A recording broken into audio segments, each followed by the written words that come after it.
Í fjórða riðli á fyrstu braut er Sigrún Ásta Atladóttir KR,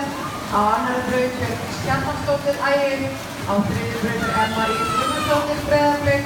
á fjórðu braut er Auður Halla Rögnvaldsdóttir